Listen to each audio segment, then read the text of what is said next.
HAL इस साल सौंपेगा 12 तेजस मार्क A1। चीन पाकिस्तान की बड़ी धड़कन। अब तेजस के तेज से धराशाही होगा दुश्मन, भारत की बादशाहत होगी मजबूत। नमस्कार दोस्तों, आप देख रहे हैं DNP इंडिया, हर खबर भरोसे के साथ। दोस्तों, तेजस की डिलीवरी में डिले देखने को मिल रहा था, लेकिन अब गुड न्यूज ये है कि इसी साल भारतीय वायुसेना को 12 LCA तेजस मार्क A1 मिलने जा रहा है, जो भारतीय वायुसेना की ताकत को और भी ज्यादा बढ़ाने का काम करेगा। ये भारत के लिए एक बड़ी खबर है। क्यों है, कब तक होगी डिलीवरी, कौन से इसके हथियार हैं जो दुश्मन को डराने का काम करते हैं और क्या है इसकी विशेषताएं, चलिए इस वीडियो में समझने की कोशिश करते हैं।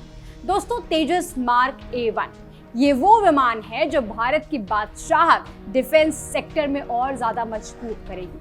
वैसे भी देश तेजस के लिए उत्साहित था और अब इस खबर ने भारत के जोश को और ज्यादा बढ़ाने का काम किया है।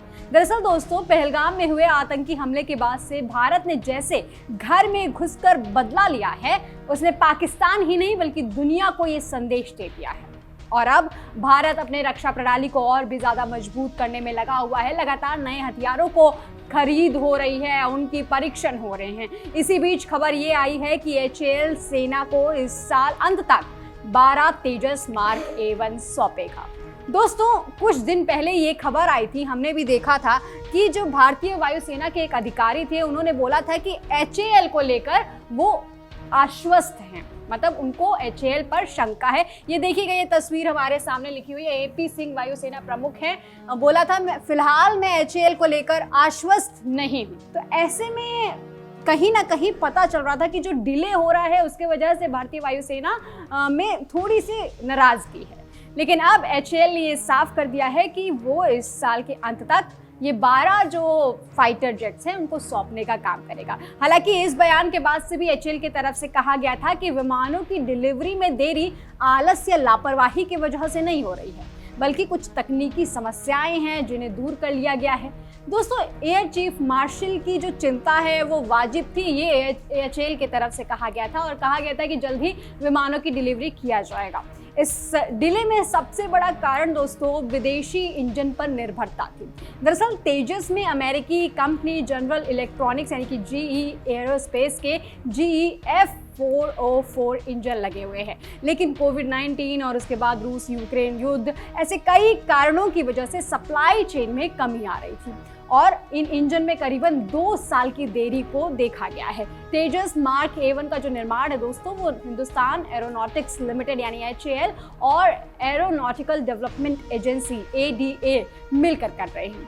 HAL 2 जगहों पर काम कर रहा है इस प्रोजेक्ट को लेकर, एक तो बेंगलुरु और दूसरा नासिक। तेजस दुनिया का 4.5th जनरेशन का सबसे हल्का लड़ाकू विमानों में से एक, जिसका खाली वजन दोस्तों लगभग 6560 किलोग्राम है। इसका जो हल्का वजन है, इसके वजह से ये और ज़्यादा फुर्तीला हो जाता है और किसी भी युद्ध में इसका इस्तेमाल आसानी से किया जा सकता है। मतलब किसी भी युद्धाभ्यास के योग्य इसे बनाता है इसका हल्का वजन, जिससे छोटी रनवे पे भी आसानी से ये उड़ान भर सकता है। आप समझिएगा, जो फाइटर जेट है उसका वजन जो है वो इतना कम है कि वो छोटी रनवे पर भी उड़ान भर सकता है और उसके साथ ही किसी भी युद्धाभ्यास के लिए ये योग्य हो जाता है। तो ऐसे में इसीलिए इसको कहा जाता है कि भारत की बादशाहत को और ज़्यादा बढ़ाने का काम करेगा। दोस्तों, तेजस एक मल्टी रोल विमान है जो हवा से हवा यानी कि एयर टू एयर और हवा से ज़मीन यानी कि एयर टू ग्राउंड दोनों ही तरह के मिशन में प्रभावी है।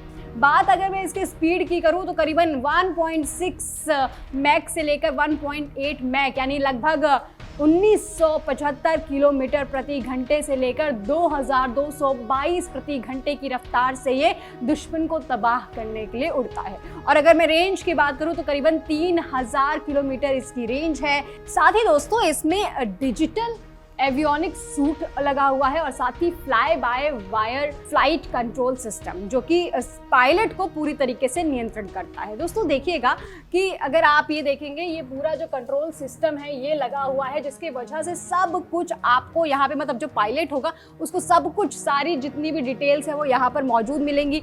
और जो मैंने आपसे बताया कि fly by wire flight control system, वो इस तरीके का पूरा कंट्रोल सिस्टम है जिसकी वजह से पायलट जो है वो स्थिति स्थिति को बेहतर भाप सकता है, समझ सकता है आसपास क्या कुछ हो रहा है, और पायलट को सटीक नियंत्रण प्रदान भी यही करता है। दोस्तों, ये सेट ऑफ इंस्ट्रूमेंट्स होता है जो कि पायलट के कमांड को कॉकपिट से लेकर फ्लाइट कंट्रोल सरफेस तक पहुंचाने का काम करता है, वो भी बिना किसी कंट्रोल रॉड्स के, केबल्स के, पुली के या हाइड्रोलिक फ्लूइड्स के। ये आपको दिख पा रहा होगा कि किस तरीके से ये काम करता है। अगर आप यहाँ पर देखेंगे तो देखिए ये कमांड है, और इस कमांड को पहुंचाने का काम जो है वो ये किया करता है, जिसकी वजह से सारी चीज़ें मतलब मैं कह सकती हूँ कि जो पायलट है उसके लिए बहुत आसानी हो जाती है किसी भी स्थिति को जांचना, परखना और कोई फैसला लेना। इसके साथ ही इसमें ग्लास कॉकपिट लगा हुआ है, हेलमेट माउंटेड डिस्प्ले और साइड्स यानी कि HMDS लगा हुआ है। ये जो आपको दिख पा रहा होगा, इस तरीके की तकनीक का इस्तेमाल किया गया है, जिसकी वजह से पायलट को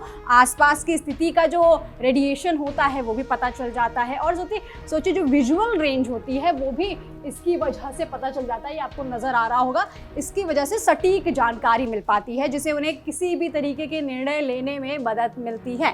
तेजस में एक्टिव इलेक्ट्रॉनिक स्कैन एरे यानी कि ऐसे रडार इस्तेमाल किया गया है जैसे कि एल्टा EL, और साथ ही साथ DRDO का उत्तम इससे ये लेस है, जो किसी भी लक्ष्य को ट्रैक कर सकता है। इसमें एडवांस रडार चेतावनी रिसीवर यानी कि RWR और system and self protection jammer यानी कि ASPJ भी लगा हुआ है, जो इसे दुश्मन के रडार से बचाने में मदद करती है।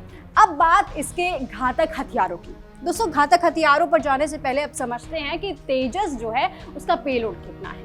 पेलोड दोस्तों इसका करीबन 3.5 टन है। मतलब समझिएगा ये 3.5 टन के घातक हथियारों को लेकर उड़ सकता है, जिसमें करीबन 9 हार्ड पॉइंट लगा हुआ है। इस तरीके के हार्ड पॉइंट्स आपको नजर आ रहे होंगे, ये जो हथियारों को लेस करने में मतलब ज्वाइन करने का काम करता है, इसी को हार्ड पॉइंट्स कहते हैं। और इसके पास पूरा इसे कहते हैं वेपन पैकेज लगा हुआ है। क्यों? क्योंकि इसमें हवा से हवा में मार करने वाली मिसाइलें लगी हुई हैं, जैसे कि R-73, इसके साथ ही डर्बी ER, BVR और पाइथन 5 जैसी मिसाइल है। इसमें आश्रम और साथ ही साथ अस्त्र MK1 भी लगा हुआ है। अगर मैं हवा से सतह पर मार करने वाली मिसाइलों की बात करूं तो इसमें हैमर जैसी मिसाइल का इस्तेमाल किया गया है, लेजर गाइडेड बम का इस्तेमाल किया गया है, मतलब लेकर उड़ सकता है, क्लस्टर बम को लेकर उड़ सकता है, और इसके साथ ही इसमें प्रिसिशन गाइडेड म्यूनिशंस भी ये लेकर उड़ सकता है। और इसके साथ इसमें 23 mm ट्विन बैरल GSH-23 तोप भी लगी हुई हैं, जो इसे किसी भी दुश्मन के ठिकानों को या बंकर को नष्ट करने में मदद करते हैं। ये आप देख पा रहे होंगे कि जो इसके हार्ड पॉइंट्स है उसके साथ इसमें डिटेलिंग की हुई है, जैसे कि यहाँ पर लिखा हुआ है अस्त्र MK2 BVR AAM। जैसे कि मैंने आपको बताया कि हवा से सतह पर मार करने वाली ये मिसाइल है, और इसके साथ ही इसमें आश्रम जो है वो भी लगा हुआ है, जो कि हवा से हवा में मार करने वाली मिसाइल है। ऐसी तमाम मिसाइलों का जो पूरा जत्था है वो ये लेकर उड़ सकता है। अब मैं इसके कॉम्बैट रेंज की बात करूं तो करीबन 500 किलोमीटर की इसकी कॉम्बैट रेंज है, मतलब कि जो इसका आंतरिक ईंधन है उसके साथ ये करीबन 500 किलोमीटर तक उड़ सकता है। अगर मैं फेरी रेंज की बात करूं तो करीबन 3000 किलोमीटर तक ये उड़ सकता है, क्योंकि 2 बाहरी ड्रॉप टैंक लगे होते हैं। 2 ड्रॉप टैंक की बात अगर आपको समझनी है तो समझिएगा कि बाहर इसमें ऐसे ड्रॉप टैंक्स लगे होते हैं जिसमें फ्यूल होता है, जो कि रिफ्यूलिंग किया जाता है, हवा में उड़ने के दौरान भी किया जा सकता है। जैसे अगर बाई चांस किसी दुश्मन ने हमला बोल दिया या फिर कोई पीछा करने लगा ऐसा कोई दुश्मन, तो इन टैंक्स को ड्रॉप भी किया जा सकता है, तो इसीलिए इसे ड्रॉप टैंक्स भी कहा जाता है। तो ऐसे 2 ड्रॉप टैंक्स लेकर उठ सकता है, जिससे इसकी जो फेरी रेंज होती है वो करीबन 3000 किलोमीटर हो जाती है, मतलब इतनी बढ़ जाती है। इसके साथ ही सर्विस सीलिंग जो है दोस्तों वो करीबन 16500 मीटर की है, मतलब 50,000 फीट तक की ऊंचाई पर ये उड़ सकता है। क्या है मतलब समझिएगा, ये ज़मीन है, ज़मीन से करीबन 16500 फीट की ऊंचाई पर ये उड़ सकता है, जो इसको मतलब ऊंचाई पर उड़ान भरने का सक्षम बनाता है। अब समझते हैं दोस्तों कि इसकी डिलीवरी में आखिर देरी क्यों हुई थी, क्या कुछ कारण थे।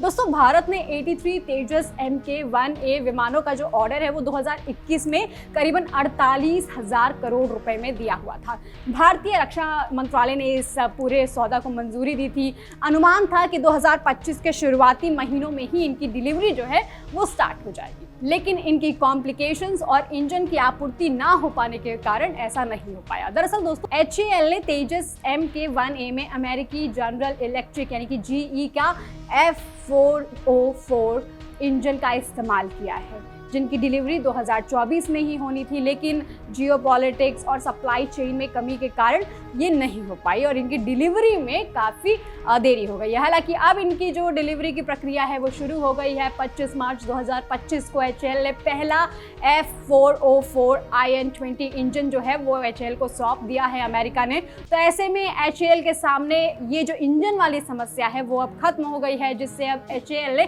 पूरी ताकत झोंक दी है और माना यह जा रहा है कि इस साल के अंत में भारतीय वायुसेना में 12 तेजस MK-1A शामिल हो जाएंगे, भारतीय वायुसेना को जो मजबूती देने का काम करेंगे। अब इसके बाद ये भी बताया जा रहा है कि 2026 से हर साल लगभग 20 विमानों का जो उत्पादन है वो करने का लक्ष्य HAL का है। HAL का लक्ष्य फिलहाल 83 तेजस MK-1A विमानों का जो ऑर्डर है उसे 2029 तक पूरा करने का है।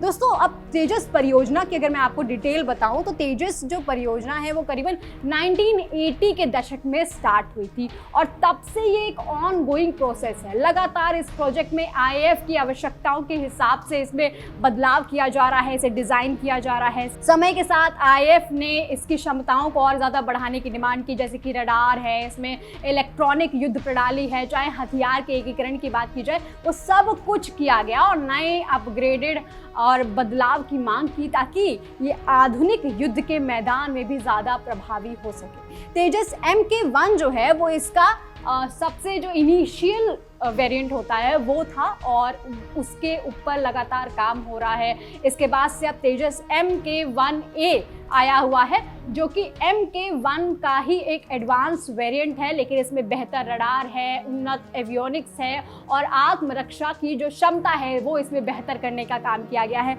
लेकिन अब भविष्य में HAL जो है वो तेजस MK-2 भी लेकर आने वाला है, जिसमें और भी ज़्यादा बेहतर क्षमताएं होंगी। अब देखिएगा, ये चार्ट हमारे पास मौजूद है जिसका सोर्स ADA है और ये फरवरी 2025 का सोर्स है। इसके हिसाब से जो 36 एयरक्राफ्ट थे तेजस MK-1 उनकी डिलीवरी जो है वो लगभग 2024 तक हो गई है, लेकिन अब ये माना जा रहा है कि जो 83 एयरक्राफ्ट है उनकी डिलीवरी 2024 से 29 तक के बीच में हो जानी थी। लेकिन चूंकि मैंने आपको बताया कि इंजन में निर्भरता के वजह से ये नहीं हो पाया, लेकिन अब 2025 से मान लिया जाए कि 2025 के अंत से लेकर 2029 तक इस टारगेट को पूरा कर लिया जाएगा।